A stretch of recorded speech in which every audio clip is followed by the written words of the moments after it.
I'm brushing my hair and chit-chatting. So I actually wanted to...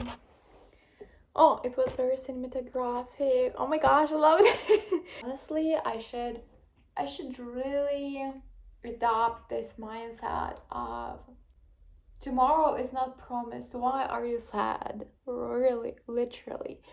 So anyway, another day, another observation. I love reflecting on what I have been feeling and stuff, and to unlearn the patterns of being triggered, like why am I triggered, what triggers me and stuff.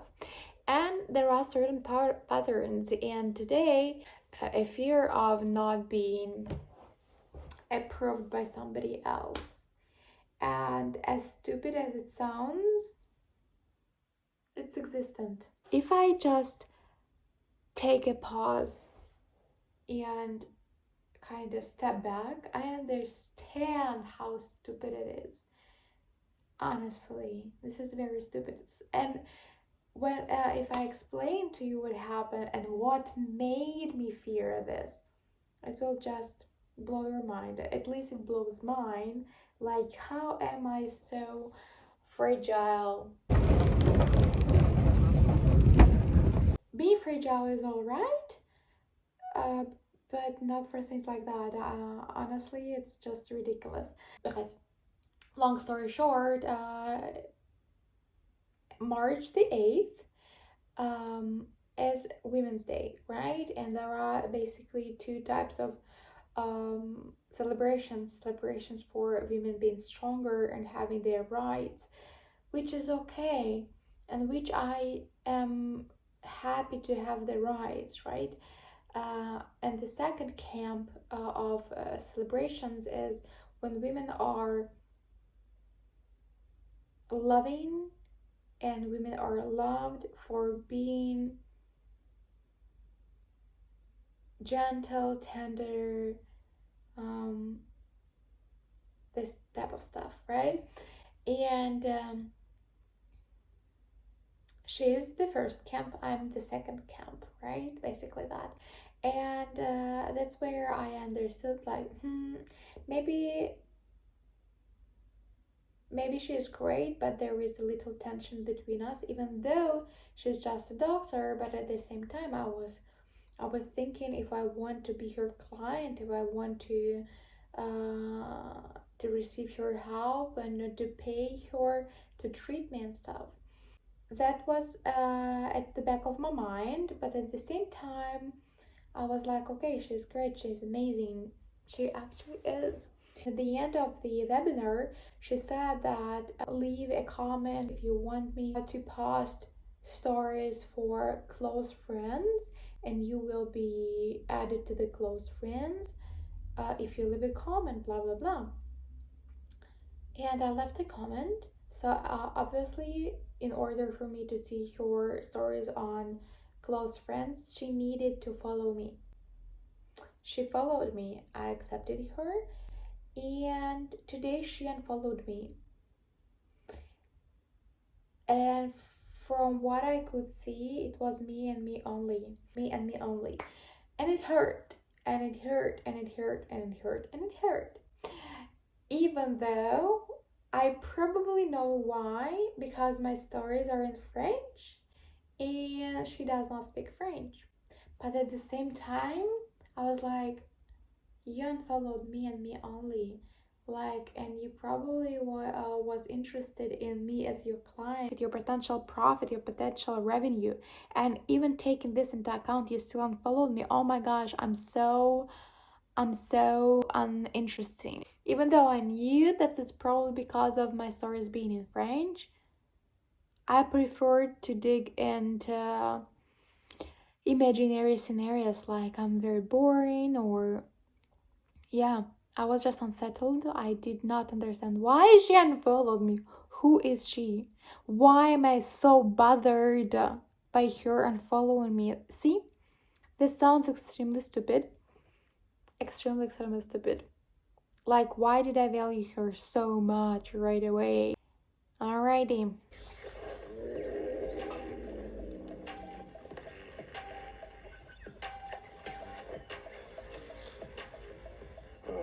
enough to know it's happening. But do I have to hear it?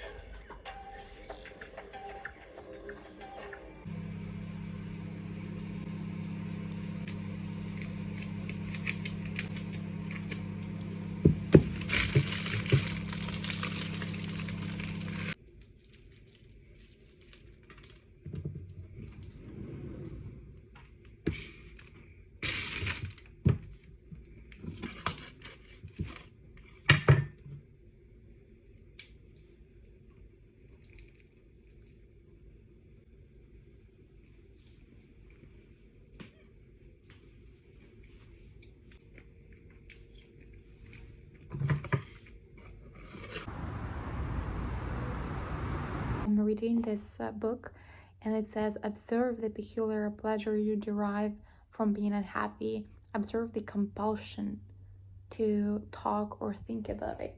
And first, it resonated a lot with me because something happened that I wanted immediately share with my friend. Something unpleasant happened, yeah, and I recorded a video and sent it to her, explaining the situation, and then I was like, come on,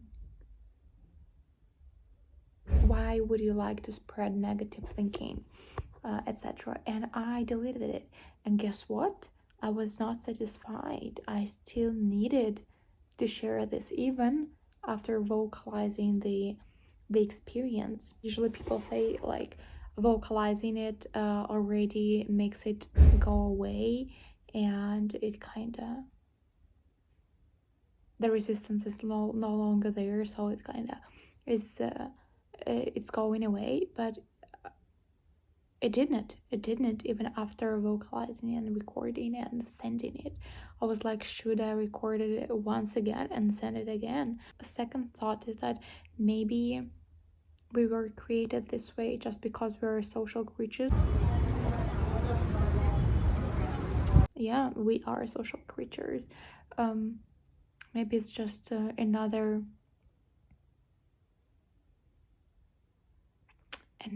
way, another reason for us to mate and stuff.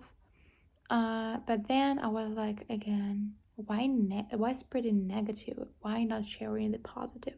The positive is also a reason to mate, right? I always used to say that I hate pettiness. When people want to be friends with me out of pity, or they want to help me out of pity, I prefer them not to. If it's out of pity, please leave me alone. Taking into account these two things, that I still needed to share the negative thing and I hate the pettiness. So what was my motive? And I think the motive is to, so somebody says that I am the good girl out of this scenario. I didn't need pettiness. I didn't need them to say, oh my gosh, you're, oh, poor thing. No, I didn't want this, but I want, dang, girl, you are the right one. You are the right, they're wrong.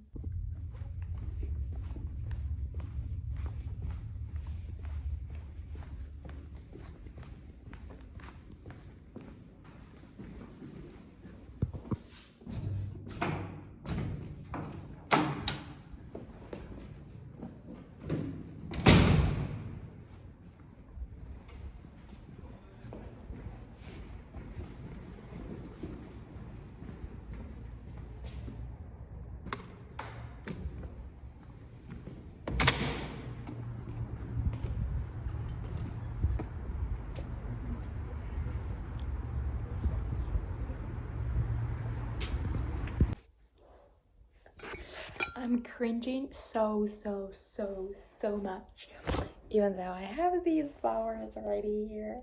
Oh my gosh, I'm so cringed. This is impossible. It can't be real. I'm watching the third season of White Lotus, and I loved the first two seasons. I cannot even pick which one I liked better. Probably the second, but they are both amazing.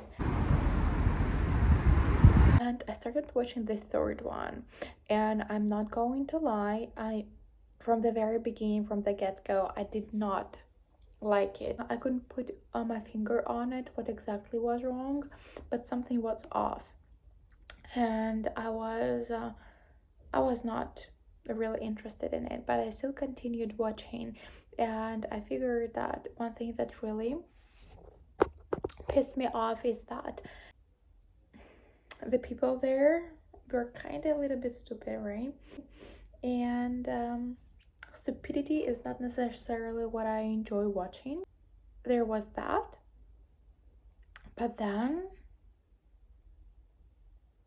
I started to cringe so much because it was actually our modern society exposed.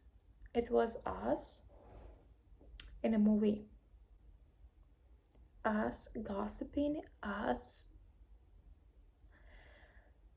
talking about astrology, us going all together to Bali, to Thailand, being addicted to their phones, us being preoccupied by sex and sex alone.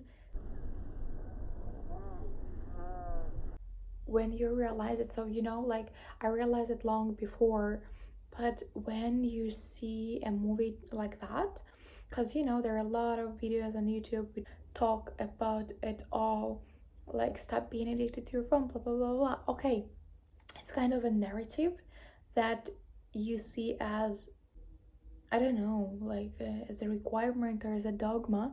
But when you see a movie just about people just like you, when you see people live this life, something switches in your mind, which is not like a pleasant feeling. It made me cringe so hard. What I realized is it's because it's never about the painting to my soul. It's about painting. Do you hear the difference? It's not about the painting. It's about painting.